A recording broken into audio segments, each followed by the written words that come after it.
Chers étudiants, chers collègues, mesdames, messieurs, bonjour. Bienvenue à Limon pour cette troisième leçon à distance du cycle de cours sur l'incertitude et le droit administratif de cette chère Francky. Aujourd'hui, nous parlerons de l'incertitude, de la police administrative, de l'environnement et de la liberté. Le droit contemporain est le produit d'une rencontre entre un problème et une volonté politique. Le droit de l'environnement ne se singularise pas. Comme dans bien d'autres cas, la question environnementale a de nombreux aspects. Sa perception et la volonté politique évoluent sans cesse. En outre, l'intérêt pour l'environnement s'accroît, en même temps qu'un sentiment d'urgence s'empare de ceux qui pensent que l'action est nécessaire et qui déplorent une réaction juridique insuffisante. Nous allons voir ce qu'il faut en penser.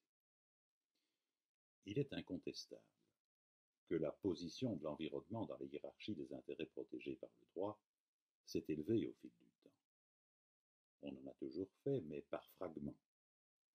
L'eau, le bon voisinage, la nature, la forêt, l'urbanisme, les déchets sont des préoccupations anciennes qui ont un cadre juridique depuis longtemps. Mais la première structuration consciente d'une série de ces objets dans un droit de l'environnement fut en droit belge l'identification du droit de l'environnement dans une attribution de compétences aux régions lors d'une des premières réformes de l'État en 1980. Et depuis lors, dans l'ordre à peu près chronologique, les compétences des régions sont devenues plus homogènes. En même temps, le droit communautaire européen a développé une politique d'environnement, d'abord implicite, avant qu'elle ne s'inscrive dans le traité, faite de principes d'action, dont certains, d'abord dédicacés à la politique de l'environnement, ont migré vers les principes d'action du droit de l'environnement en général au droit de l'Union en général. Article 3 du TUE, article 11 du TFUE. L'action de l'Union qui s'est développée a constitué la charpente de l'action environnementale au sud de notre pays. En 1993, la Constitution belge a élevé le droit à la protection d'un environnement sain au rang des droits de la dignité humaine à l'article 23. En 2000, la Charte des droits fondamentaux de l'Union a consacré un article à la protection de l'environnement, l'article 37. Et cette charte est devenue contraignante en 2009 à la suite de l'entrée en vigueur du traité de Lisbonne. Last but not least, même si la Convention européenne des droits de l'homme ne contient pas de dispositions explicites relatives à l'environnement, la Cour européenne des droits de l'homme, sensible au mouvement du monde, a considéré que le droit au respect de la vie privée avait une compétence environnementale, une composante environnementale, dans le cas d'atteinte grave au cadre de vie. La jurisprudence est aujourd'hui très explicite, et j'en donnerai un exemple tout à l'heure. La préoccupation de l'environnement s'est donc installée au plus haut niveau des sources du droit.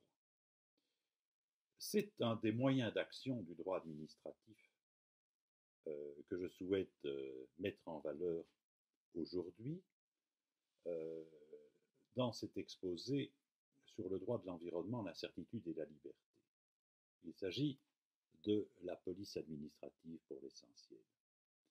Dans une première partie, je m'attacherai à préciser la portée de l'action de police à côté d'autres moyens d'action, puis à montrer les liens nécessaires entre l'action de police et le risque. Dans la seconde partie, j'examinerai l'intensité de l'action que la protection de l'environnement justifie au regard des libertés et des droits fondamentaux. Première partie, la police de l'environnement, le risque et la question de l'incertitude. Dans le point A de cette première partie, je vais montrer que la police se distingue d'une série de moyens d'action et ensuite présenter ses caractéristiques. Dans le point B, je vous propose de distinguer les deux catégories de risques dont la police cherche à prévenir la réalisation, le risque certain en prévention et depuis les années 90 du siècle dernier, le risque incertain selon le principe de précaution. Point A, la police administrative. Et commençons par les moyens d'action avant d'arriver à l'action de police qui est la plus autoritaire dans la direction des comportements. Il faut observer que le droit de l'environnement recourt à d'autres moyens, simplement persuasifs ou incitatifs, et il faudra faire la différence. Les moyens persuasifs sont les plus puissants et certainement les plus efficaces sur le long terme. Une fois le comportement adopté, acquis de manière culturelle, le coût du maintien, handhaving, comme disent les néerlandophones, se réduit. Si bien que même les comportements qui seront toujours cachés, le mauvais achat, le petit rejet invisible auquel nous avons si souvent l'occasion de procéder, n'auront plus lieu. Une bonne campagne de sensibilisation, une politique scolaire sont des voies essentielles dans lesquelles le droit est peu présent. Il y a ensuite les moyens plus incitatifs, que sont la subvention, l'incitation ou l'avantage fiscal. L'impôt peut encourager en rendant moins cher l'option jugée plus favorable. C'est un des enjeux actuels de la taxe de mise en circulation des véhicules. C'était la politique belge des écotaxes en 1993. Une politique qui n'interdit pas, mais incite à privilégier tel type d'emballage, tel produit en rendant l'autre plus cher, suffisamment plus cher grâce à l'écotaxe. Il est admis que l'adoption de ce procédé ressortit au pouvoir d'appréciation du législateur. Bien entendu, on voit la nécessité d'un écobilan sérieux pour asseoir la validité du bon choix et toute l'importance de l'analyse économique pour frapper juste, sans que l'écotaxe puisse passer pour une mesure protectionniste, ni à l'inverse, sans qu'elle induise seulement le déplacement du marché vers un autre État de l'Union, vers lequel tout consommateur peut se tourner et aller faire ses courses en pratiquant la libre circulation en voiture pour acheter à l'ancien tarif le produit désormais écotaxé chez nous. Voilà donc une autre liberté fondamentale qui vient restreindre l'efficacité d'un dispositif environnemental. La déduction fiscale d'un dispositif d'isolation de toiture se prête moins à la délocalisation de l'effet escompté. Autre chose est de savoir s'il favorise l'emploi local, et autre chose encore est de savoir si ce procédé réalise la justice sociale. Il n'est pas accessible à tous puisqu'il présuppose par définition un revenu taxable. Il pose encore la question de l'opportunité d'un tel appauvrissement de l'État. L'État, sollicité de toutes parts, perd les ressources allouées à la déduction. Le gouvernement Di Rupo a dès lors renoncé en 2012 à une série d'encouragements fiscaux fédéraux visant à économiser l'énergie par un dispositif aux mesures transitoires très courtes dans le temps, dont certaines seront jugées insuffisantes au regard de la sécurité juridique et des espérances légitimes des contribuables, sujet qui sera davantage examiné dans la leçon suivante. L'État, qui favorise l'économie de dépenses énergétiques, perd aussi les taxes indirectes sur les combustibles et les carburants. Il suffit alors d'ajuster l'accise et la TVA à la hausse sur la consommation réduite, me direz-vous. Mais de nouveau, la question de justice sociale revient. Que feront alors ceux qui n'ont pas eu les moyens de s'isoler ou de changer de véhicule, pour qui ce sera la double peine? La mesure fiscale incitative que je viens d'évoquer se distingue de l'action de police en ce qu'elle ne commande pas l'interdiction du comportement ciblé par la taxe. Elle se borne à l'orienter. Le procédé de la fiscalité incitative ou dissuasive n'est pas inusité, il ne faut pas y voir de détournement de pouvoir, les plus hautes juridictions l'admettent. Bien entendu, cela peut conduire à quelques difficultés d'articulation quand le pouvoir de taxer et le pouvoir de police ne sont pas distribués de la même façon aux mêmes législateurs, mais le principe de proportionnalité permettra de régler cette question. Nous arrivons ainsi à l'action de police. C'est l'action en vue de maintenir l'ordre qui pourrait être troublé par des activités privées. Par exemple, l'arrêté ministériel coronavirus du 23 mars 2020, encore en vigueur en ce samedi 28 au matin, est un arrêté de police administrative. Ce texte, déjà bien connu, interdit une série de comportements en vue de prévenir des atteintes à la santé publique. C'est l'ampleur des mesures prises, exceptionnelles au regard des libertés publiques, qui le rend tout particulier à nos yeux. Mais la méthode employée est bien connue. C'est sans doute un des plus anciens domaines de l'intervention administrative. La police est autoritaire, je ne parle pas ici des forces de police, mais d'actes administratifs. Plus que les mesures incitatives, les actes de police entrent par définition en contact, en conflit parfois, avec d'autres libertés et droits fondamentaux que ceux que l'action de police tente à protéger. En outre, la police vise le risque. Et nous voici au cœur de notre préoccupation fondamentale. La police nous oblige à distinguer deux catégories de risques et d'incertitudes qui appelleront l'une la démarche de prévention, l'autre une démarche de précaution. Si nous posons la question de l'objectif, la police administrative veut prévenir les atteintes à l'ordre public avant qu'elles se commettent ou les faire cesser si elles ont commencé à se produire. Tout est dans la définition de l'ordre public, qui constitue véritablement la boussole de toute action de police. Il s'agit du bon ordre, sorte d'ordre social qui ne se confond pas avec l'ordre public prévu à l'ancien article 6 du Code civil, devenu récemment l'article 2. Il y a plusieurs catégories d'ordre public, deux essentiellement. D'une part, l'ordre public général, au singulier, auquel correspond la police générale. Et dans la réforme de l'État, cet ordre public général continue de relever du législateur fédéral, qui en a récemment fait usage au niveau le plus haut du gouvernement, mais qui pour l'essentiel a confié le maintien de l'ordre public général aux autorités communales et aux provinces et à l'État pour les questions de très grande ampleur, comme les mesures Corona en constituent une illustration. D'autre part, il y a de nombreux ordres publics spéciaux, dont la définition précise procède de législation de police spéciale, qui relève de tous les législateurs en fonction des matières attribuées, environnement, économie, santé, et ces législateurs distribuent la compétence à de nombreuses autorités administratives. Ainsi, la compétence de police générale, tournée vers l'ordre public général, salubrité, tranquillité, sécurité publique. Les pouvoirs donnés aux communes à l'article 135 sont assez étendus, faire jouir les habitants des avantages d'une bonne police face à toutes les activités privées en général qui pourraient porter atteinte à cet ordre public.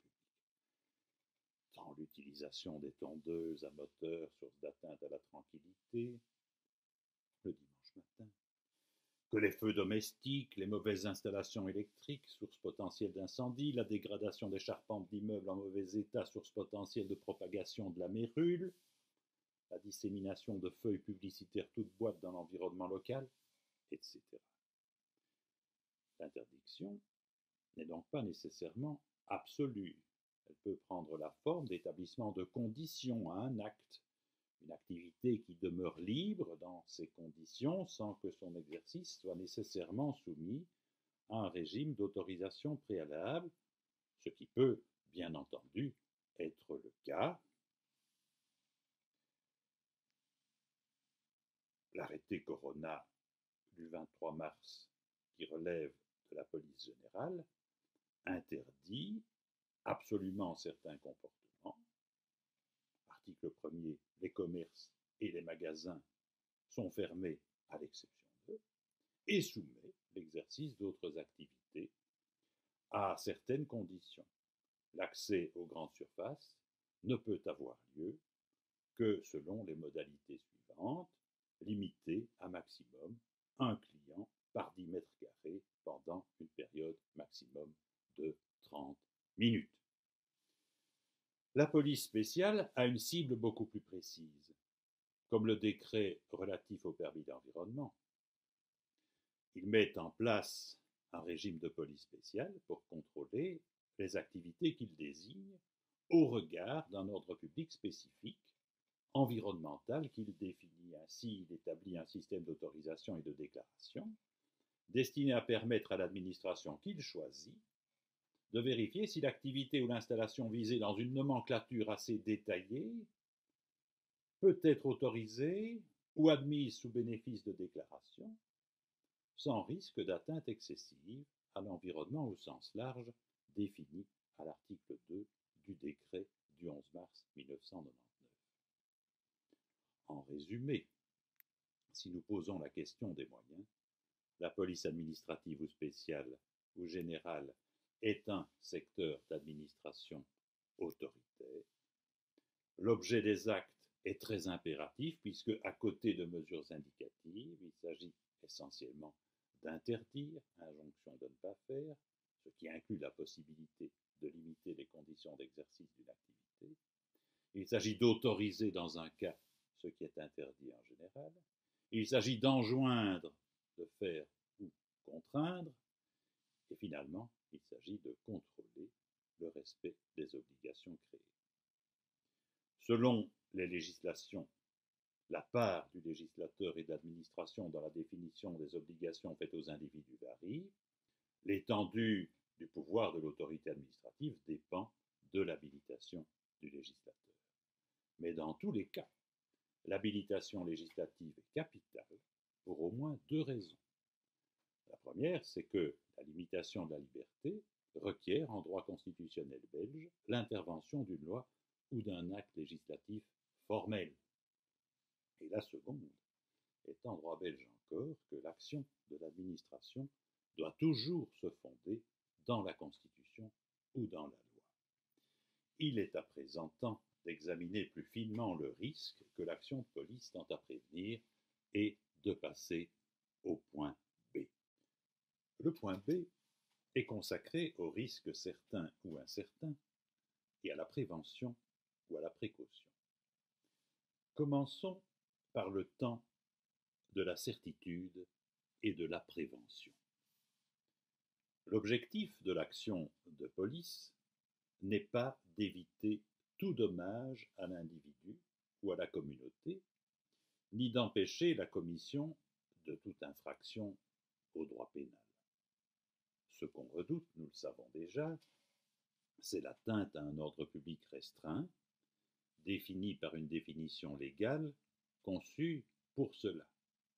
L'action de police veut saisir cette atteinte à l'ordre public, ce désordre, à l'état de risque, et le prévenir par des mesures adéquates.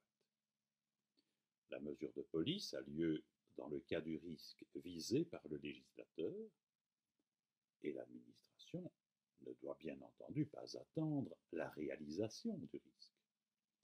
C'est bien cela la prévention, c'est agir avant.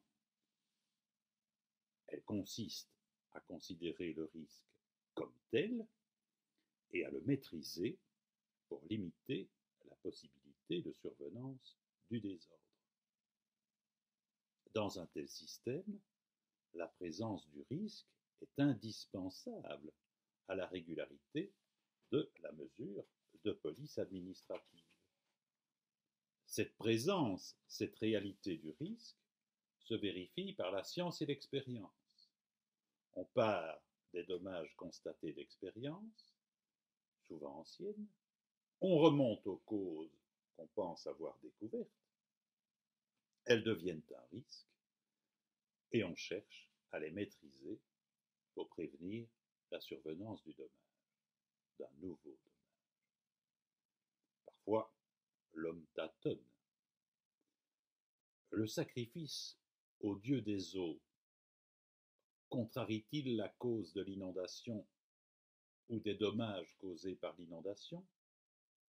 Mieux que la limitation des rejets, l'obligation de planter une végétation de retenue, la création de la zone inondable ou l'interdiction de construire dans le périmètre de cette zone. Le scientifique a sa réponse et c'est lui que le droit administratif écoute. La mesure de police s'adresse à une cause scientifiquement établie. Elle veut la saisir en tant que risque du dommage pour que l'enchaînement vers le dommage n'ait pas lieu. Une fois la législation de police en place, l'action est possible quand la menace d'atteinte à l'ordre public visée par la loi, le risque, est rapportée de manière satisfaisante. Cela relève des motifs de fait de l'acte, contrôlés par le juge. Par exemple, le Conseil d'État a jugé, en matière de police générale, de la sécurité, que le risque n'avait pas été suffisamment établi dans le cas suivant, je cite, la mention du fait que les installations électriques ne semblent pas conformes ne peut, de par sa formulation hypothétique elle-même, être de nature à permettre de conclure à la dangerosité et justifier que le bourgmestre prenne un arrêté de police générale ordonnant la fermeture de logements pour risque d'incendie. Fin de citation. La preuve est donc essentielle et préalable à l'action de police. Mais les moyens restent libres. On a déjà admis le recours à un modèle mathématique en matière de police des nuisances sonores liées au mouvement des avions. La prévention, c'est le principe de l'action de police. Le principe de prévention est affirmé à l'article 1er du Code de l'environnement. Il a clairement la priorité sur l'action curative qui recourt, après coup, à la responsabilité. Et la conséquence de cette priorité est que quand la présence du risque visé par la loi de police, quand cette présence est établie, l'action de police devient obligatoire. À tout le moins, il est obligatoire que l'administration s'en préoccupe, agisse de manière adéquate en fonction des pouvoirs dont elle dispose, qu'elle envisage l'action, qu'elle en rende compte, car elle engage sa responsabilité. Les principes analogues sont valables au plus haut niveau de notre ordre juridique, dans le domaine du droit au respect de la vie privée, tel qu'il est garanti par l'article 8 de la Convention européenne des droits de l'homme. La Cour de Strasbourg, qui est chargée du contrôle du respect de la Convention par les États, voit dans l'article 8 une obligation positive aux États d'agir pour que la vie privée ne soit pas détériorée par des troubles environnementaux d'une certaine gravité. Et tel fut clairement le cas dans le récent arrêt Cordella contre Italie du 24 janvier 2019, où la Cour a constaté que l'État a gravement manqué à ses devoirs de protéger la population de la ville de Tarente contre les pollutions alors que des faits constitutifs de risque étaient établis. L'obligation positive que la Cour dégage de l'article 8 alinéa 1er est bien celle d'une action préventive suffisante. Mais, en revanche, à défaut de véritables risques, le préjudice purement hypothétique ne peut justifier l'action de police. C'est ainsi que le Conseil d'État annule la décision de l'administration flamande qui a refusé à M. Verstappen le permis d'environnement pour la détention de 150 reptiles non venimeux. Le permis d'environnement sert à quoi? À vérifier le risque d'atteinte à l'environnement et aux personnes de l'activité soumise à permis. Dans la situation particulière, les faits matériels de présence future des serpents sont établis, sans ambiguïté, mais aucun risque de fuite des serpents ou de risque pour les voisins n'est prouvé. Le Conseil d'État se réfère à l'avis des administrations consultées qui figurent au dossier. Et à défaut de données objectives en relation avec un inconvénient ou un risque pour le voisinage ou l'environnement, l'autorisation écologique ne peut pas être refusée. Bien entendu, les voisins s'opposent au projet et le font savoir à l'administration. Et ils pèsent sur sa décision. Mais un sentiment de désagrément des voisins, Gewollen van Onrust, ne peut valoir comme une telle donnée objective que le législateur attend et ne constitue pas une raison de refuser une autorisation écologique. Dernière précision sur le risque certain. Il s'agit de saisir un indice révélateur de ce qu'un dommage pourrait se produire. La présence de l'indice révèle le risque, mais tout risque ne se réalise pas.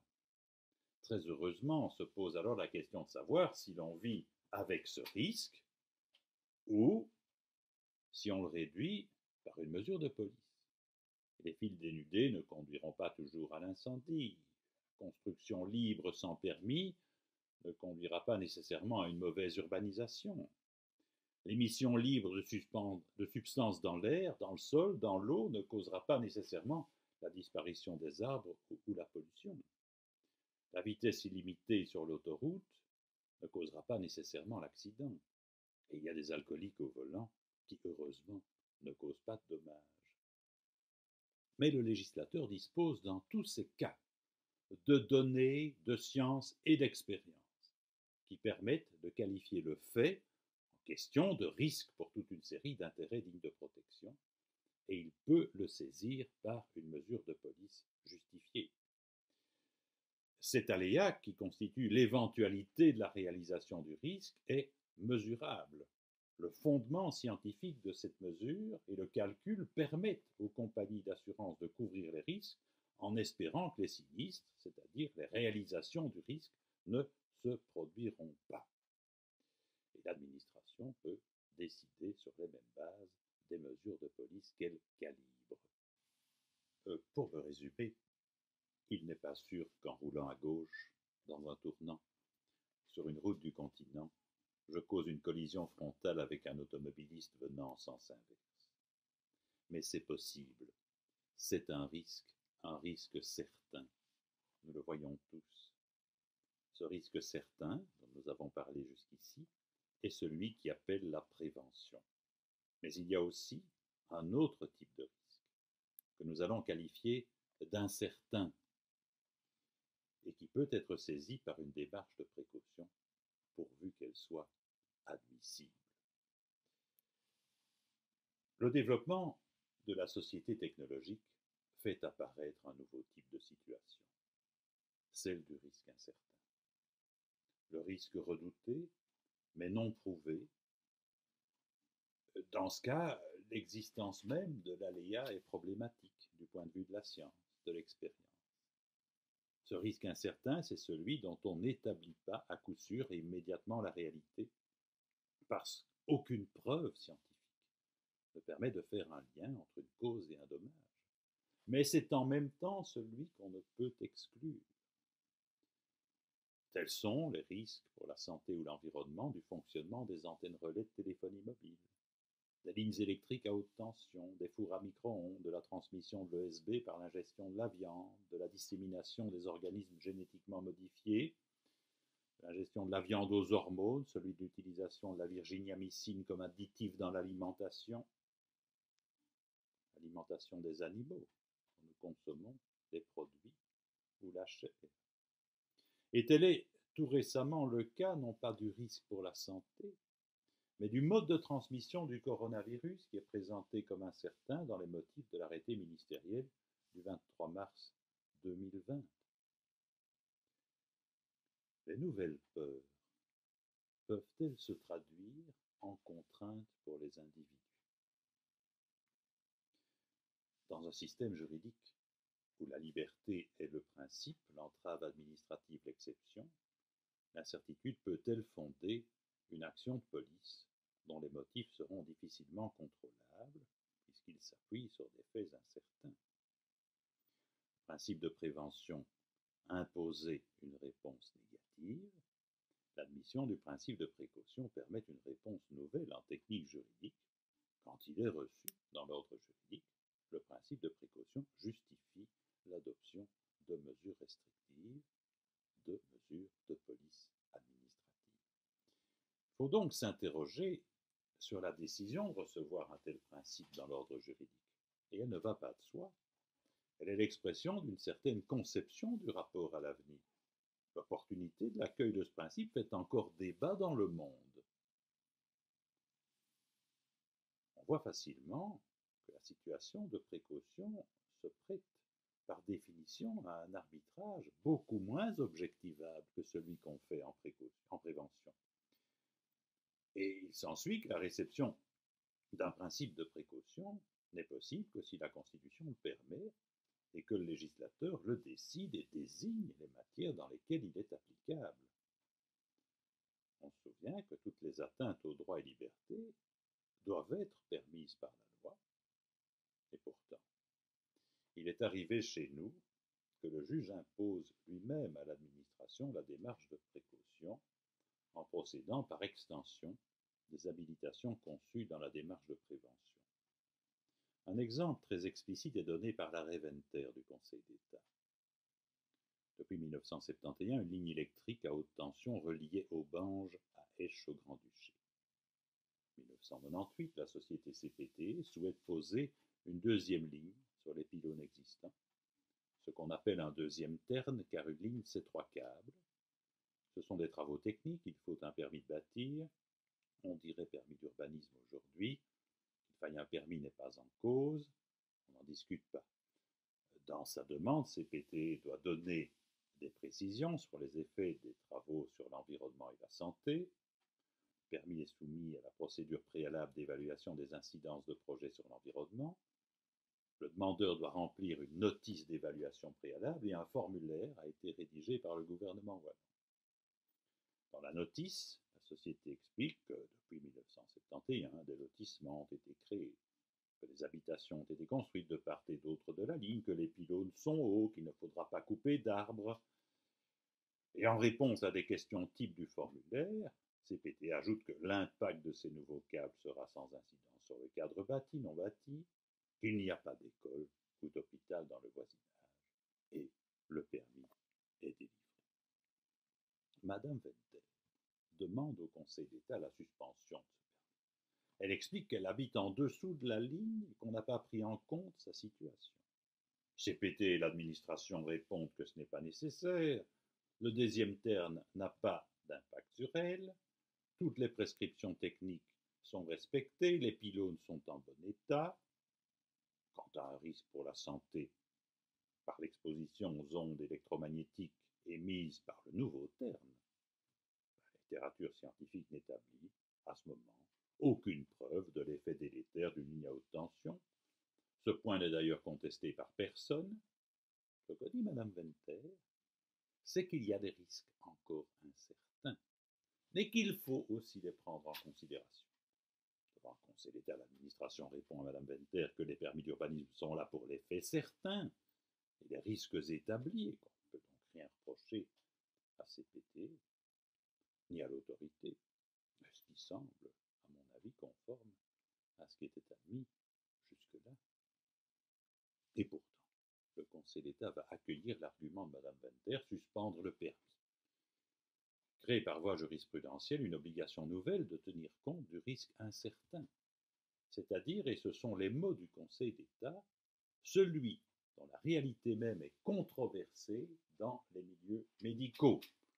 Le Conseil d'État ne veut pas trancher une controverse scientifique, dit-il, mais il juge que si le risque pour la santé n'est pas établi avec certitude, il ne peut non plus être exclu, même si les règles techniques sont respectées. Conclusion, l'administration devait le prendre en compte. Pour en tirer quelles conséquences? Mystère. Mais la conclusion de l'arrêt est que l'administration a eu tort de ne pas tenir compte de l'exposition de Mme Venter à ce risque incertain, et le permis est suspendu. Cet arrêt Venter de 1999 fait entrer le principe de précaution dans le droit wallon. Il sera suivi d'une série d'autres avant que le législateur ne prenne le relais. Techniquement, vous demandez comment le Conseil d'État a fait pour imposer cette obligation de précaution. Il y a deux voies d'accès dans l'arrêt Venter. La première, c'est le principe d'évaluation des incidences sur l'environnement et les mots du formulaire, qui, selon le Conseil, ne seraient que des exemples d'inconvénients de voisinage, de risques d'atteinte à l'environnement dans lequel le risque incertain pourrait avoir sa place. La deuxième voie, c'est la condition de référé administratif applicable à l'époque devant le Conseil d'État. Il fallait que l'exécution immédiate de l'acte risque de causer un préjudice grave difficilement réparable. Le Conseil d'État estime que cette condition ne requiert qu'un préjudice plausible, que tel est bien le cas en l'espèce, et que ce préjudice est bien grave puisqu'il menace le droit fondamental à la protection de la santé, protégé à l'article 23, alinéa 3, secondo de la Constitution, et le droit à la protection d'un environnement sain dont nous avons déjà parlé, garanti au tertio du même alinéa. Le Conseil d'État conclut qu'un tel préjudice est par nature difficilement réparable. À la même époque, le risque incertain pour la santé et l'environnement des ondes émises par les antennes relais de téléphonie mobile a été saisi par la voie de l'obligation d'analyser la compatibilité du projet avec le voisinage en zone d'habitat au plan de secteur. Et puis, un arrêt Mobistar du 10 avril 2003 a décidé de tirer l'obligation d'agir en précaution de l'article 23 de la Constitution lui-même, interprété à la lumière d'une disposition du traité CE relatif à la politique de la Communauté européenne en matière d'environnement, qui reconnaît explicitement le principe de précaution. La réception de la précaution a encore eu lieu par voie jurisprudentielle en 2008, cette fois-ci dans le champ de la police générale, à propos d'un règlement communal sur l'exploitation d'antennes de téléphonie mobile. La compatibilité d'une mesure de précaution avec la police générale est à nouveau exprimée dans les arrêtés coronavirus du mois de mars 2020. Évidemment, entre-temps, le législateur avait donné son opinion. Le législateur belge a officiellement introduit la précaution dans la loi du 20 janvier 1999 visant la protection du milieu marin et l'organisation de l'aménagement des espaces marins sous juridiction de la Belgique. En droit wallon, le Code de l'environnement introduit le principe de précaution en 2004 à l'article D3. La définition donnée vise bien l'incertitude et contient aussi un principe de modération qui relève davantage de la seconde partie de cet exposé. Au regard de la Constitution belge, la Cour constitutionnelle a admis que le législateur agisse en précaution. Dès 1995, l'écotaxe sur les PVC a été admise, malgré l'incertitude sur la nocivité de la substance. La Cour a par la suite admis que le législateur pouvait imposer en précaution des limitations des radiations non ionisantes par une norme d'émission sévère. Il s'agissait de la propagation ondulatoire liée aux antennes relais de téléphonie mobile. La Cour a établi que cela relève du pouvoir d'appréciation du législateur, mais contrairement au Conseil d'État, elle n'en a pas fait jusqu'ici une conséquence nécessaire de l'article 23 de la Constitution, alors qu'elle aurait pu le faire. Le droit international semble avoir moins besoin d'une habilitation explicite pour qu'on en tire le fondement d'une action en précaution, du moins de ce côté-ci de l'Atlantique. Telle est l'analyse du Conseil constitutionnel français s'agissant du traité CETA, dont il fait une interprétation conforme à la Constitution française, en jugeant que l'habilitation donnée par ce traité à prendre des mesures économiquement efficaces visant à prévenir la dégradation de l'environnement en cas de risque de dommages graves et irréversibles, ne porte pas atteinte au principe de précaution qui est reconnu par la Constitution française. En droit de l'Union, le principe de précaution a très tôt été appliqué avant d'être introduit dans la politique de l'environnement, aujourd'hui à l'article 191 du TFUE. Des applications ont été admises dans le domaine de la politique sanitaire et agricole, notamment dans le domaine de la lutte contre l'encéphalopathie spongiforme bovine ou l'utilisation du glyphosate. Et les arrêtés coronavirus belges du mois de mars se réfèrent explicitement à cet article 191.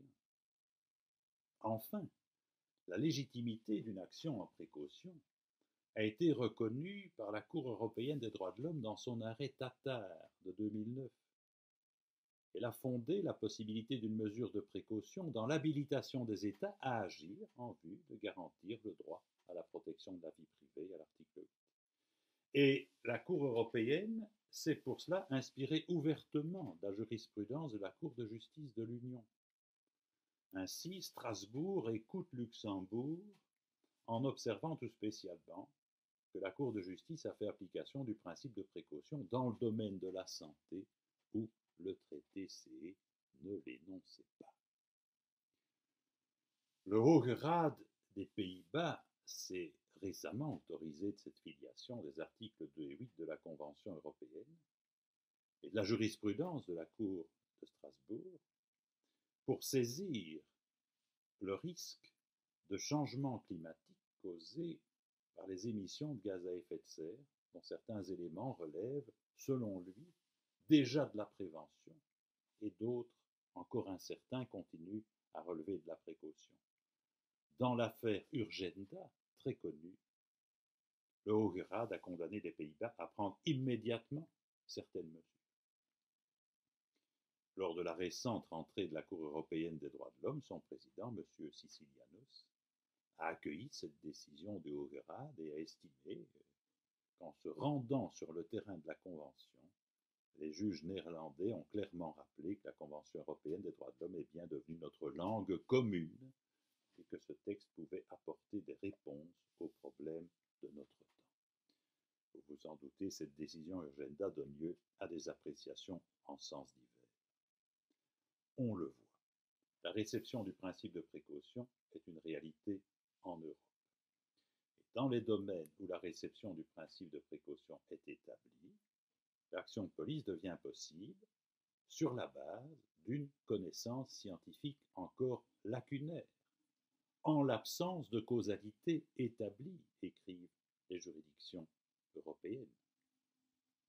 Ce cap de l'admission franchie, auquel je viens de consacrer un certain nombre de minutes, ce cap de l'admission franchie, d'autres problèmes se posent, et qui sont tous en relation avec l'incertitude fondamentale du problème saisi en précaution, notamment le seuil de vraisemblance nécessaire à l'activation de la précaution, la charge de la preuve de cette objectivation limitée, l'articulation avec les autres intérêts économiques et sociaux, le type de mesures tolérables, la proportionnalité de la décision à prendre avec le désordre redouté et l'objectif envisagé. Il y a donc besoin d'une méthodologie de la précaution, et la Commission et les juridictions de l'Union contribuent de manière importante à sa mise au point progressive. On peut remarquer que les législations de précaution, plus encore que celles de prévention, recourent de manière très importante à la procéduralisation de la décision, c'est-à-dire qu'elles créent de nombreuses obligations préalables de consultation, d'avis, de proposition, d'évaluation d'incidence, afin de faire participer au processus tous les milieux intéressés, les centres de compétences, et de faire émerger toutes les connaissances actuelles, les meilleures connaissances scientifiques, qui permettent alors d'admettre ou non la plausibilité d'un risque et l'adoption des mesures pour y faire face, ce qui demeure finalement, dans le principe même, une question politique. Cette question doit être documentée et motivée au regard des éléments d'appréciation nécessairement recueillis. Quant au juge éventuellement saisi, il vérifie que le règlement glyphosate permet de traiter toutes les questions sensibles, ou que la décision respecte ses procédures, que la motivation est cohérente. Puis il s'arrête là. Ce n'est plus son rôle, parce qu'on sort du périmètre de la légalité qui borne le domaine du juge. Le choix bien motivé lui échappe en raison, dit-il, de la nécessité de la mise en balance de plusieurs objectifs et principes, ainsi que de la complexité de la mise en œuvre des critères pertinents. C'est ce que dit la grande chambre de la Cour de justice en 2009 dans un arrêt Blaise. La Cour de justice reconnaît ainsi le caractère politique de l'option relative à l'acceptabilité du risque et ses conditions. Mais la Cour se réserve toutefois de contrôler l'erreur manifeste d'appréciation dans l'exercice du choix lui-même. Le critère de l'erreur manifeste d'appréciation est d'ailleurs bien difficile à manier en situation d'incertitude. En outre, en précaution, la mesure prise doit toujours être révisable au regard de l'évolution des connaissances vers une moins grande incertitude. On note aussi, même dans l'incertitude, une obligation de cohérence de l'action législative ou administrative. Quand une méthodologie de précaution a été mise au point, fût-ce par une simple ligne de conduite ou quand une norme a été fixée en précaution, cette méthodologie, cette norme doivent être suivies. Et il ne suffit plus d'invoquer la précaution, on ne sait jamais, pour être encore plus sévère, à tout le moins sans apporter une motivation substantielle nouvelle qui justifie tout à coup une sévérité plus grande encore que le seuil qui avait été mis au point. Cohérence de l'action administrative. Enfin, le succès du principe de précaution est actuellement tel qu'il est parfois invoqué dans une situation de risque certain, où la prévention était mieux venue, comme le risque de l'explosion du biogaz d'une ancienne décharge, le trouble sonore causé par un type d'éolienne, le risque d'effondrement d'un mur par suite de défauts d'entretien ou de travaux maladroits qui relèvent à mon avis du risque certain. Nous venons d'établir les catégories de l'action. Reste à présent à établir l'intensité avec laquelle elle peut se déployer, et ce sera l'objet de cette seconde partie. Le seuil de prévention du risque d'atteinte à l'ordre public dépend des choix du législateur. On pense que moins la vitesse de l'auto est élevée, plus le piéton a de chance. Faut-il alors interdire, et jusqu'où? On est passé de 60 à 50 km/h en agglomération pour aujourd'hui admettre des zones 30, parfois des zones 10. La suppression de l'humain au volant sera peut-être l'étape suivante dans la culture du risque zéro, enfin plutôt un autre risque, car on sait déjà que la conduite automatique en comporte aussi. On n'y est pas encore, mais on voit bien cet exemple très connu de la limitation de vitesse qui est à la base d'une partie du ressentiment des gilets jaunes en France, que le conflit entre la liberté individuelle et le risque social est là, évident, à quoi peut s'ajouter la perception des amendes, qui était vue par certains des manifestants comme une fin en soi, plutôt qu'un objectif de protection de la sécurité et de la santé publique. Il est admis chez nous que le législateur dispose d'une large marge d'appréciation pour ce qui est de renforcer la sécurité routière. Et dans bien d'autres matières aussi. Quel risque courir en droit de l'urbanisme? Est-ce que le contrôle administratif est la bonne méthode? C'est le pari du droit wallon. Le code été responsabilise explicitement les administrations Le niveau est très élevé. Presque tout est soumis à permis d'urbanisme, puis l'arrêté d'exécution du code d'été vient créer des exceptions, dont la liste est étendue. Et j'ai entendu rapidement des critiques contre une liste trop longue, déjà révisée. Que veut-on? Telle est la question. Par définition, l'action de police limite l'exercice de droits et libertés en vue d'éviter les atteintes à l'ordre public. Pendant que je rédigeais cette phrase, j'entendais parler le soir du 21 février sur Europe 1 d'écologie punitive. Est-ce bien le cas? Pour donner toutes ses chances à la politique de l'environnement, il convient de prendre ces critiques au sérieux et d'examiner avec soin ces droits et libertés en concurrence possible avec la mise en œuvre du droit à la protection d'un environnement sain. Ce sera mon point A. La mise en œuvre de ce droit par les législateurs peut aussi être interrogée par rapport à elle-même. La mesure doit respecter les principes d'égalité et de non-discrimination, et elle ne peut non plus constituer une régression, sauf dans la mesure permise par le principe de standstill. Ce sera mon point B. Commençons par l'examen de l'intensité de la mise en œuvre du droit à la protection d'un environnement sain. L'article 23 de la Constitution ne donne pas d'indication explicite sur l'intensité ou les méthodes des actions législatives qui doivent garantir le droit à la protection d'un environnement sain.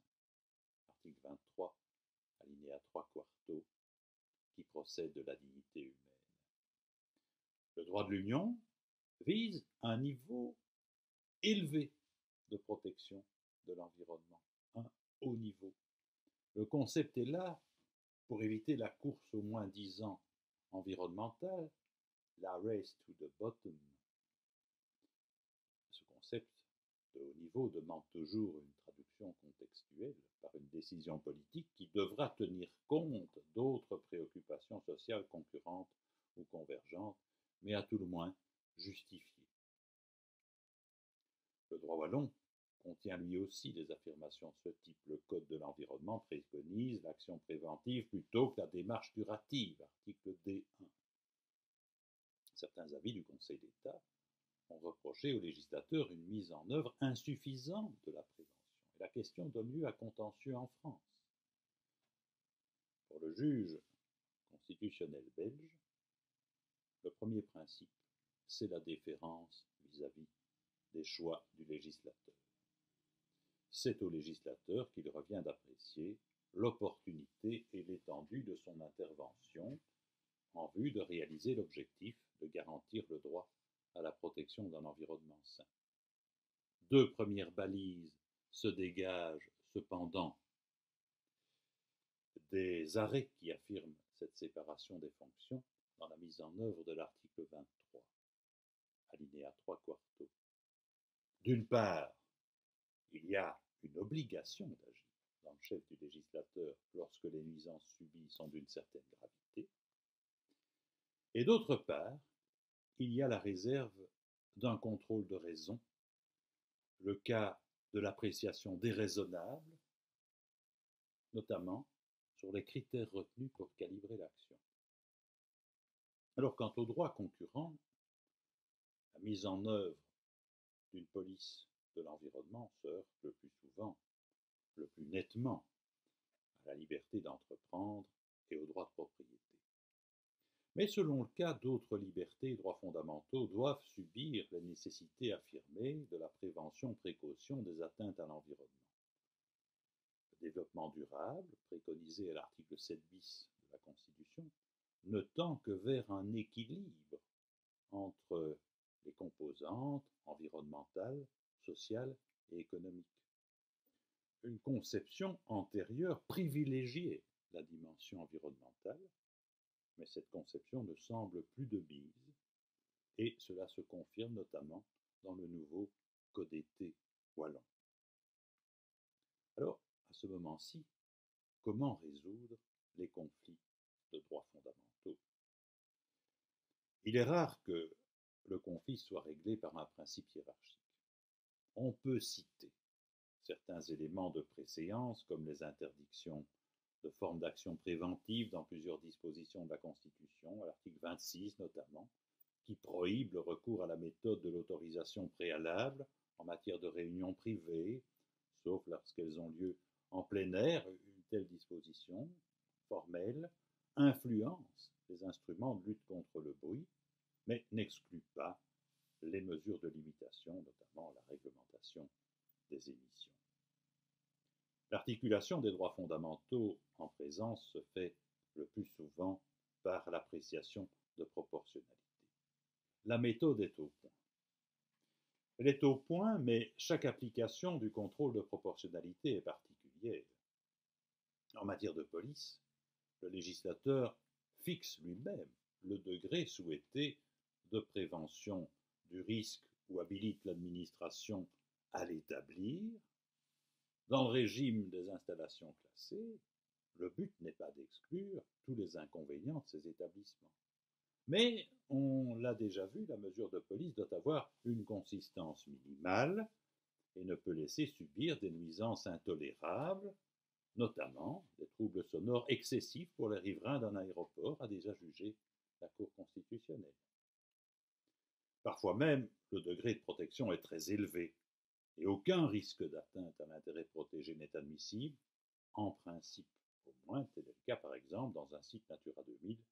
Je vous renvoie sur le point à l'enseignement du professeur Born. L'objectif fixé est alors l'étalon de référence du contrôle de proportionnalité des moyens utilisés par rapport à ce but.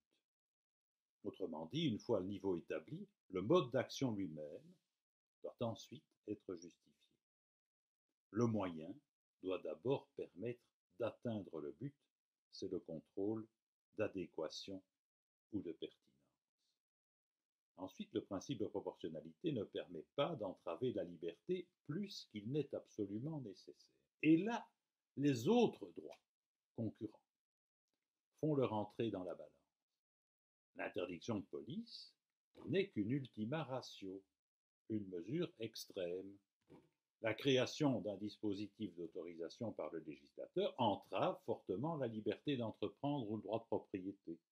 Un régime de simple déclaration ne pourrait-il suffire?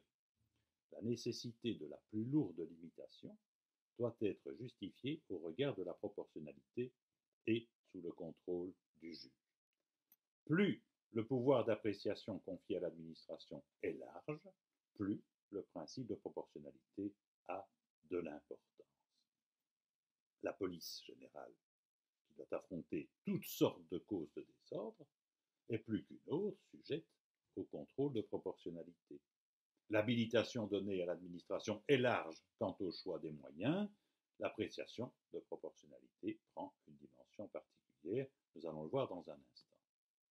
Dans les domaines spéciaux où le législateur cible davantage, circonscrit les comportements visés, calibre plus finement le pouvoir confié à l'administration, l'appréciation de proportionnalité a encore sa place, mais elle est peut-être un peu plus réduite qu'en police générale. Alors on peut donner de très nombreuses illustrations en droit de l'environnement, et voilà un exemple d'examen de l'articulation de la protection de l'environnement avec la liberté du commerce et de l'industrie.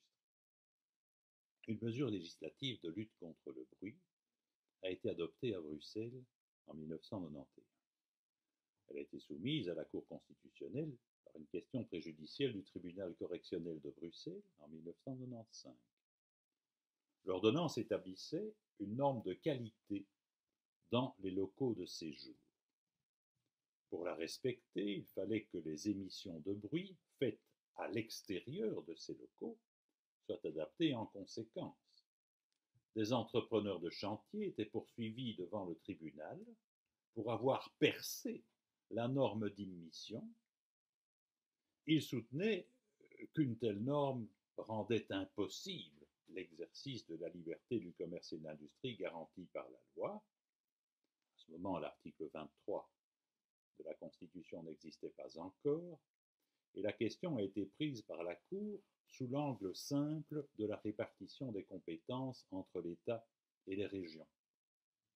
Les régions compétentes en matière de bruit doivent respecter la liberté du commerce et d'industrie qui est placée sous le contrôle de l'autorité fédérale. Cette liberté n'est pas absolue, juge la Cour. Il faut vérifier que l'atteinte qu'y apporte la région n'est pas disproportionnée. Le but de protection d'un environnement sonore est légitime, la mesure est adéquate, mais ne limite-t-elle pas de manière disproportionnée la liberté du commerce et de l'industrie, au sens strict? La Cour a posé des questions aux parties sur la possibilité de respecter la norme lors de certains travaux de chantier. Il apparaît que, dans certains cas, il est techniquement impossible de couvrir le chantier pour empêcher les émissions, spécialement les pics ou émergences qui perceraient le plafond d'immission dans les locaux de séjour. Et la Cour va conclure à la disproportion au terme de la constatation suivante.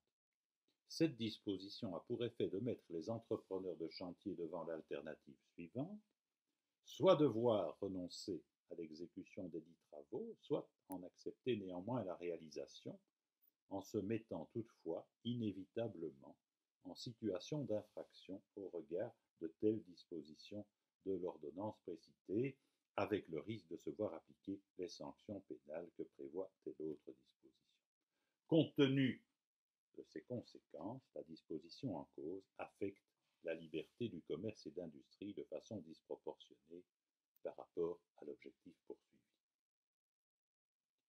La Cour constate ainsi que la mesure qui est adéquate et nécessaire pour atteindre l'objectif visé de protection des locaux de séjour revient à interdire les chantiers. En décidant que cette mesure nécessaire est disproportionnée, la Cour remet finalement en question le degré de protection de l'environnement que la région avait choisi d'assurer. La région devait donc admettre un objectif moins sévère, du moins dans certains cas, vis-à-vis de certaines sources, des chantiers, puisqu'il n'y a pas de moyens raisonnables, proportionnés, d'atteindre l'objectif de bruit dans ces cas. Il arrive que la mesure tombe plus tôt, au stade de la nécessité. Dans ce cas, l'objectif n'est pas remis en cause, c'est seulement le moyen qui est condamné au regard d'autres moyens qui portent des atteintes moins sévères aux droits concurrents, tout en atteignant de manière équivalente l'objectif visé. Par exemple, en matière de bruit, de lutte contre le bruit nocturne, le Conseil d'État a condamné, pour violation de la liberté du commerce et de l'industrie, une interdiction de police générale et permanente, pourtant non absolue, d'exercer l'activité d'exploitant de dancing de minuit ou 2 heures à 6 heures du matin, sous la seule réserve de dérogations individuelles laissées à la discrétion de l'autorité de police. Cette mesure était adéquate, mais pas nécessaire aux yeux du juge, qui a constaté qu'une mesure plus ciblée, individuelle, tournée vers le seul dancing qui posait concrètement problème, aurait été suffisante. Enfin, il est exceptionnel, et c'est très heureux, dans un ordre juridique bien organisé, que la mesure tombe au premier stade du contrôle de proportionnalité, celui de l'adéquation qu'on examine avant la nécessité. Il faut envisager que la mesure ne soit même pas au service de l'objectif, qu'elle ne parvienne pas à atteindre, à tout le moins que ce ne soit pas montré. Tous ces principes ont été à nouveau mis en œuvre récemment en région Bruxelles-Capitale lors de l'examen par la Cour constitutionnelle d'une critique de la création de zones de basse émission au regard du droit à la protection d'un environnement sain et du droit de propriété. L'ordonnance attaquée prévoit la mise en place de zones de basse émission régionales permanentes. L'ordonnance habilite le gouvernement de la région Bruxelles-Capitale à limiter le droit d'accès des véhicules à une ou plusieurs zones de basse émission permanentes sur le territoire de la région, sur la base des émissions de polluants atmosphériques de ces véhicules, et à prévoir le cas échéant des dérogations. Et la Cour est saisie d'un recours en annulation introduit par une personne qui fait valoir qu'elle se déplace avec une camionnette de l'année 2005, qui est peut-être visée par les dispositions attaquées, et que financièrement, elle ne peut pas se permettre l'achat d'une nouvelle voiture. Elle prétend avoir besoin de la voiture pour des déplacements dans la région de Bruxelles-Capitale et ne pas trouver une alternative dans l'utilisation des transports en commun. Une des critiques de l'acquérante est prise de la violation de son droit de propriété. La Cour va admettre la présence d'une ingérence dans le droit de la propriété relative à la camionnette. Voilà le raisonnement fait par la Cour. Étant donné que la mise en place d'une ou de plusieurs zones de basse émission permanentes dans la région Bruxelles-Capitale a pour conséquence que les propriétaires de véhicules qui ne satisfont pas aux normes d'émission fixées par le gouvernement ne peuvent en principe plus avoir accès à la ou aux zones de basse émission, la mesure attaquée constitue une réglementation de l'usage des biens au sens du premier alinéa de l'article 1er du premier protocole additionnel à la Convention européenne des droits de l'homme et relève donc du champ d'application de cette disposition conventionnelle combinée avec l'article 16 de la Constitution, l'article 16 qui est relatif au droit de propriété. Voilà donc la manière d'entamer la discussion. Il y a une ingérence dans le droit de propriété. Reste à savoir ce qu'il faut en tirer comme conséquence. Et la Cour va répondre très soigneusement à la critique pour admettre que l'ingérence est justifiée. Par rapport à l'exemple précédent, on voit la Cour développer ici toute une batterie de contrôles liés à l'ingérence dans le droit de propriété lui-même, question très balisée par la jurisprudence de Strasbourg et celle de la Cour constitutionnelle elle-même. Alors je note les étapes suivantes. D'abord, 4 étapes de type théorique avant l'application pratique. 1. L'antienne classique. Toute ingérence dans le droit de propriété doit réaliser un juste équilibre entre les impératifs de l'intérêt général et ceux de la protection du droit au respect des biens. Il faut qu'il existe un rapport raisonnable de proportionnalité entre les moyens employés et le but visé. 2. Le lien de la mesure qui porte atteinte à la propriété avec l'intérêt général. En plusieurs temps. D'abord, la constatation que les dispositions attaquées visent à réduire les émissions de polluants atmosphériques engendrés par le trafic, afin d'améliorer la qualité de l'air, qu'elle poursuit donc un objectif d'intérêt général du type de ceux qui permettent des ingérences dans le droit de propriété. Ensuite, l'appui sur l'article 23, alinéa 3, secondo et quarto de la Constitution, qui charge les législateurs compétents de garantir le droit à la protection de la santé et le droit à la protection d'un environnement sain. Enfin, l'observation que la Convention européenne des droits de l'homme ne mentionne pas formellement le droit à un environnement sain, mais que la jurisprudence de Strasbourg établit que la protection de l'environnement relève d'une préoccupation sociale essentielle, rattachée notamment au respect de la vie privée, déjà reconnue en cas de pollution atmosphérique grave par le trafic. 3. La Cour affirme l'absence de hiérarchie entre les droits.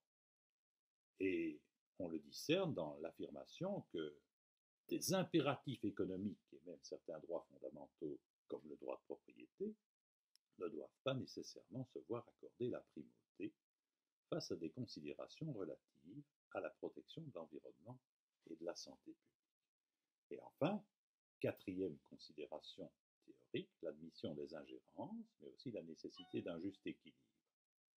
Ainsi, des contraintes sur le droit de propriété peuvent être admises, à condition, certes, de respecter un juste équilibre entre les intérêts individuels en cause et ceux de la société dans son ensemble, et la Cour se réfère à la jurisprudence de Strasbourg. Voilà pour le substrat théorique. Et puis vient l'application pratique. La Cour vérifie la pertinence de la mesure, adéquation aux objectifs. Nous avons ces considérations. La mesure attaquée contribue aux efforts nécessaires pour satisfaire aux normes de qualité de l'air découlant de plusieurs directives. Première justification, qui mentionne les zones de basse émission comme des mesures possibles pour limiter les émissions. 2. Une mise en demeure de la Commission européenne a eu lieu pour le non-respect de la valeur limite annuelle fixée pour le dioxyde d'azote dans la région de Bruxelles-Capitale, en raison principalement des gaz d'échappement des véhicules. Et 3. La mesure est fixée sur des études scientifiques qui en établissent la pertinence. Nous avons vu ces éléments de preuve du risque et de justification de l'action plutôt dans l'exposé. Enfin, la Cour va vérifier la proportionnalité de l'atteinte au droit de propriété par une analyse où elle constate que la mesure est une ingérence dans le droit de propriété qui tient suffisamment compte de ce droit de propriété et n'y porte pas plus atteinte qu'il n'est nécessaire. Le législateur s'attaque progressivement au problème en renforçant chaque année la sévérité de la norme entre 2018 et 2025. 2. Il y aura des périodes transitoires et des périodes de tolérance et des mesures d'accompagnement prévues pour les particuliers, les entreprises, des périodes sans sanction avec de simples avertissements. 3. Des dérogations sont possibles en fonction de la nature, du type de l'utilisation faite du véhicule à moteur concerné, des critères socio-économiques, cas de situation exceptionnelle, limitée. 4. Le gouvernement peut établir un système d'accès temporaire, là où les zones de basse émission sont applicables contre paiement. Et enfin, le gouvernement de la région peut prévoir des mesures d'accompagnement. Tout cela convainc la Cour qu'il existe un rapport raisonnable de proportionnalité entre les moyens employés et le but visé. Les dispositions attaquées ménagent un juste équilibre entre les exigences de la protection du droit de propriété d'une part et les exigences de l'intérêt général et d'autres intérêts individuels en cause d'autre part.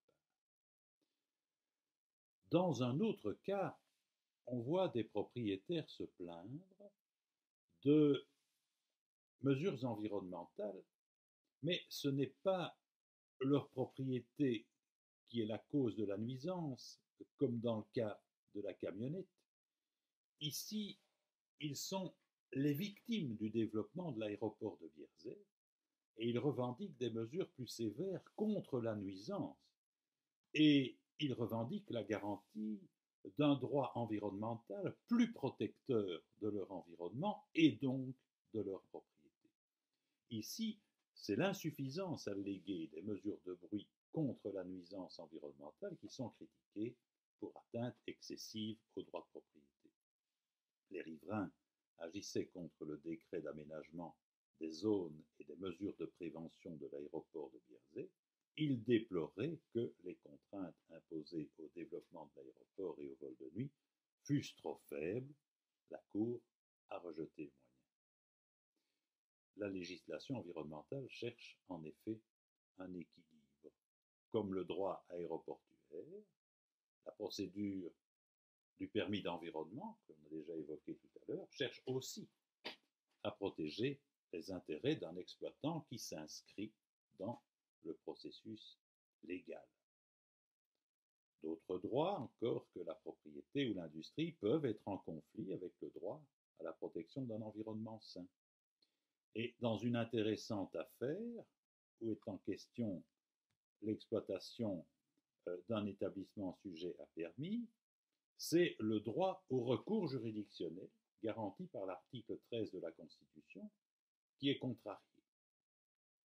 Le législateur flamand avait voulu permettre dans certains cas à l'exploitant en demande de renouvellement de permis d'environnement ou en demande de conversion d'une autorisation temporaire en autorisation sans limitation de durée, de bénéficier d'une limitation des effets normaux de recours de tiers.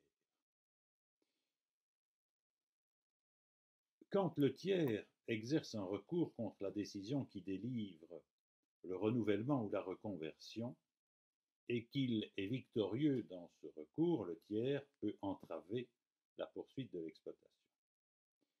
Et le législateur flamand décide d'être favorable à l'exploitant dans une condition tout à fait particulière. Si la décision administrative a été favorable au renouvellement, tant en première qu'en seconde instance administrative, mais qu'elle est annulée par le juge administratif sur recours de tiers, le législateur décide de porter une atteinte à la chose jugée de l'arrêt d'annulation de la juridiction, en permettant néanmoins à l'exploitant de continuer l'exploitation pendant 5 mois, le temps d'une régularisation. Le législateur a porté atteinte à l'article 13 de la Constitution qui garantit le droit au recours et le droit à l'exécution de la décision obtenue. Le législateur y a porté atteinte dans un contexte bien balisé. La mesure est applicable à une seule annulation. Elle est inapplicable en cas de suspension par le juge. La Cour admet cette exception, par analogie avec les pouvoirs déjà reconnus au juge de maintenir les effets d'un acte malgré son annulation. C'est une décision très particulière et très nuancée. Voilà pour la conciliation du droit à la protection de l'environnement avec d'autres droits. Je voudrais à présent montrer que la protection du droit à l'environnement est aussi appréciée en elle-même. Son étendue est examinée au regard des principes d'égalité et de non-discrimination et au regard d'autres mesures environnementales par l'effet du principe de non-régression qui constitueront la dernière partie de cet exposé. La mesure de police de l'environnement se prête aussi à un contrôle au regard du principe d'égalité et de non-discrimination garanti à l'article 10 et à l'article 11 de la Constitution. Il est évidemment fréquent que la question préjudicielle ou le moyen d'annulation combine la critique prise de la violation des articles 10 et 11 avec un autre droit, et dans ce dernier cas, on ne s'éloigne pas de la catégorie précédente examinée au point A. Par exemple, le législateur flamand a voulu rationaliser le contentieux administratif et limiter l'accès au recours administratif et juridictionnel contre les permis aux seules personnes qui ont introduit une réclamation au cours de l'enquête. La requérante prend un moyen de la violation du droit d'accès au juge, tiré de l'article 13 de la Constitution, combiné avec les articles 10 et 11, et elle soutient que le décret a pour effet de restreindre, sans justification raisonnable, tant directement qu'indirectement, l'accès au Conseil pour les contestations des autorisations, qui est la juridiction flamande chargée de ce contentieux. La motivation de l'arrêt de la Cour est assez longue, au terme de laquelle elle conclut que le moyen est fondé.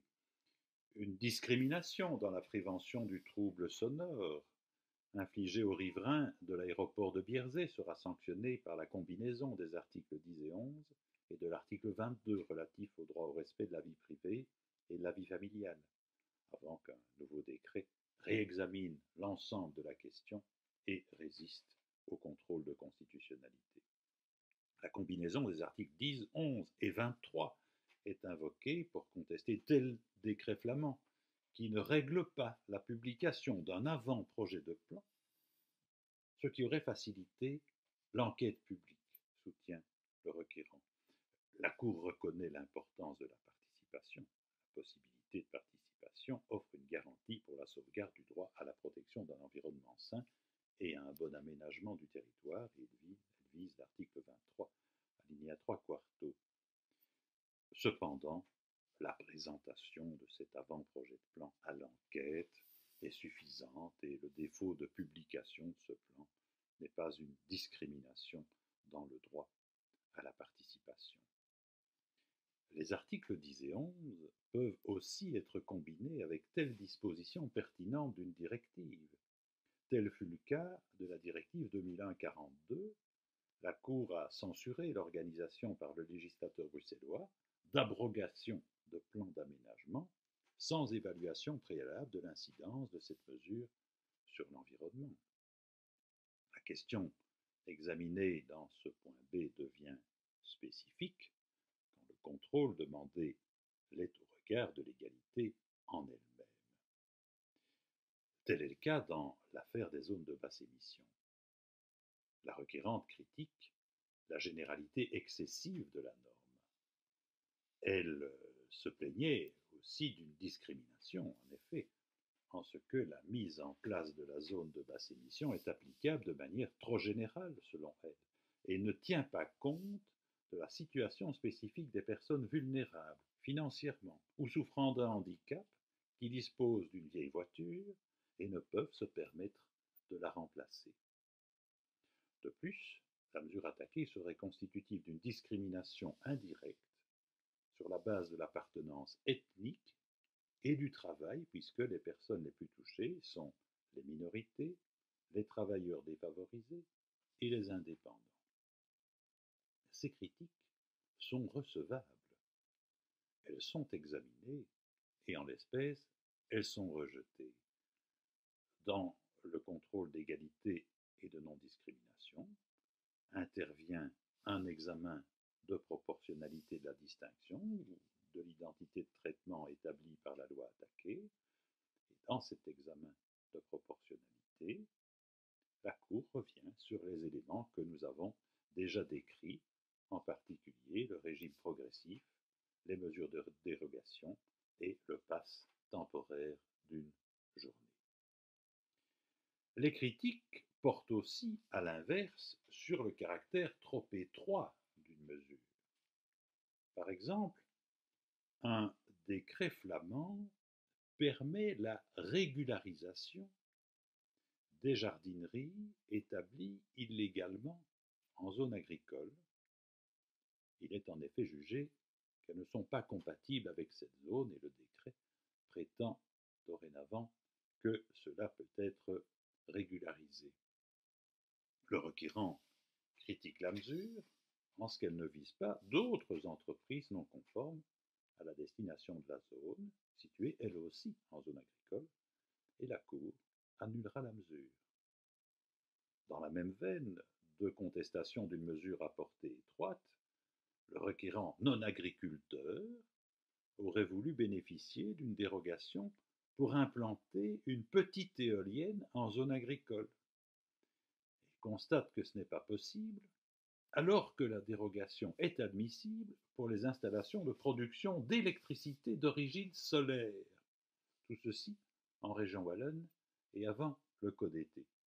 Est-il discriminatoire de limiter ainsi les dérogations pour installation de modules énergétiques en zone agricole? La Cour examine les raisons du législateur wallon et juge que non, il n'y a pas de discrimination. N'est pas non plus discriminatoire le système wallon d'échange de quotas d'émissions de gaz à effet de serre, qui, à l'image de la directive qu'il met en œuvre, ne vise que certains secteurs industriels et pas d'autres. En constatant que la distinction n'est pas disproportionnée à l'objectif visé, la Cour ajoute que l'objectif environnemental de Kyoto participe d'un intérêt public supérieur. La Cour de justice statue d'ailleurs dans le même sens. Ne sont pas non plus discriminatoires des limites dans lesquelles des amendes administratives peuvent être prononcées à Bruxelles. L'étendue de la différence entre la sanction minimale et la sanction maximale permet précisément au juge ou à l'administration d'infliger la sanction la plus adéquate au regard de l'infraction commise, de ses conséquences sur l'environnement et favorise dès lors le respect du principe de la proportionnalité des peines. Il s'agit donc le plus souvent, nous le voyons, de constater la présence d'une justification pertinente. Le doute semble profiter au législateur. Ainsi, quand on demande à la Cour constitutionnelle de comparer le régime différent des travaux admissibles dans les espaces qui relèvent du réseau flamand vaine, et le régime qui s'applique dans les espaces qui relèvent seulement du réseau Natura 2000, la Cour constate que ces régimes différents découlent de choix d'opportunité et qu'il ne lui revient pas de les mettre en cause, et que, en outre, la disposition en cause ne produit pas d'effets disproportionnés. Je terminerai en vous parlant du principe de non-régression. Une critique fréquemment adressée aux législateurs porte sur la conformité des dispositions adoptées pour garantir le droit à la protection d'un environnement sain au regard de l'article 23 de la Constitution lui-même. Et depuis l'arrêt du 14 septembre 2006, 135-2006, la Cour voit dans l'article 23 un principe de non-régression du niveau de la protection de l'environnement en vigueur au moment du changement critiqué. L'article 23, juge-t-on, contient une obligation de standstill qui interdit aux législateurs compétents de réduire significativement le degré de protection offert par la législation applicable sans qu'existent pour ce faire des motifs d'intérêt général.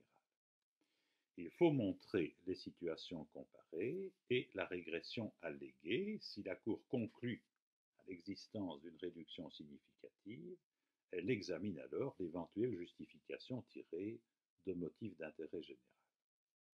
Parfois, la Cour évite de conclure sur le point de la régression en constatant directement qu'un motif d'intérêt général la justifie de toute façon. La doctrine a déploré un défaut de systématisation dans l'examen de la régression et un examen insuffisant de proportionnalité dans le contrôle de la justification. Certains arrêts examinent de façon approfondie la relation de l'objectif légitime visé par la loi et la régression constatée. Si celle-ci est sans relation avec l'objectif, elle ne résiste pas au contrôle de constitutionnalité, et dans ce cas, le recul significatif n'est pas justifié par un motif d'intérêt général. L'application du principe de standstill est revendiquée à la fois dans la dimension substantielle et dans les éléments procéduraux de la protection juridique de l'environnement. Cette distinction est cependant moins consistante qu'on pourrait le croire, comme nous l'avons montré dans la leçon précédente. Par exemple, la critique est dirigée contre une prescription substantielle quand c'est la modification d'une norme d'émission ou d'immission qui est visée. Ainsi, la Cour est saisie d'un recours contre l'ordonnance de la région Bruxelles-Capitale sur la téléphonie 4G, qui assouplit la norme seuil en vigueur. En l'espèce, la Cour va juger qu'il ne s'agit pas d'une conception erronée du principe de précaution, car la norme reste largement en dessous des normes recommandées sur le plan international et européen, et elle se réfère à cette analyse pour rejeter l'argument pris de la violation du principe de standstill. La critique prise d'une régression dans les garanties procédurales porte par exemple sur la réduction des cas soumis à enquête publique, des cas de division de parcelles soumises à permis de lotir, sur la création d'un système de déclaration qui ne conduit plus à l'adoption d'un acte administratif attaquable. De même, sera examiné, au regard du droit à la protection d'un environnement sain, la suppression en droit communal et provincial flamand du droit d'action des habitants au nom de la commune ou de la province. Ce droit très ancien avait été abondamment utilisé par les habitants pour mettre en œuvre dans la période récente l'action en cessation environnementale qui sera pris pour cette raison, ce droit d'action des habitants, combiné avec le droit d'action en cessation environnementale, sous l'ombrelle de l'article 23, et la Cour a jugé que la régression n'était pas justifiée. Alors, outre que la distinction n'est pas si facile entre la procédure et la substance, puisque la vraie procédure, nous l'avons vu à la leçon précédente, conduit toujours à la substance, Il n'est pas rare non plus qu'une critique soit prise d'un bouquet de droits et examinée comme telle. C'est le cas par exemple du recours contre une modification décrétale de la notion de zone agricole d'intérêt paysager au plan de secteur flamand, qui assouplit les conditions d'admission des actes et travaux dans cette zone. La Cour est saisie d'une critique tirée de l'absence de participation du public à la révision législative qui installe cette régression prétendue, alors que l'enquête est obligatoire dans la procédure normale de révision d'un plan par voie administrative. Et le moyen qui articule tout ça est pris notamment des articles 10, 11, 23 de la Constitution. La Cour jugera que la régression est sensible malgré certains éléments de compensation et que la mesure constitue à la fois une discrimination et une régression injustifiée. Chers étudiants, le moment est venu de conclure ces considérations de la troisième leçon. Les conclusions sont difficiles à tirer. La prévention et la précaution sont des domaines d'action entre lesquels la frontière n'est pas toujours parfaitement claire. Selon le cas, des restrictions considérables sont décidées, c'est l'objectif visé, le niveau de protection de l'intérêt protégé, qui détermine ensuite tout le contrôle de proportionnalité. On ne sait encore dire si les mesures exceptionnellement sévères prises en vue de lutter contre la propagation du coronavirus et aplatir la courbe de gestion des urgences seront critiquées, et si elles appelleront à réfléchir sur la police sanitaire de l'urgence quand nous serons tirés d'affaire.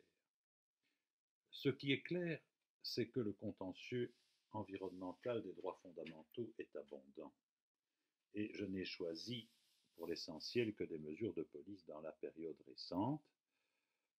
Les arrêts ont été choisis en vue de montrer des méthodes. Mais que dire de l'attitude des juges et de la Cour constitutionnelle en particulier? J'en ai rendu compte, mais je suis mal placé pour critiquer. La Cour est-elle activiste ou au contraire est-elle déférente comme elle le prétend dans plusieurs arrêts? Ce sont des questions qui appellent des réunions présentielles. Je vous remercie, chers étudiants, de votre bonne attention.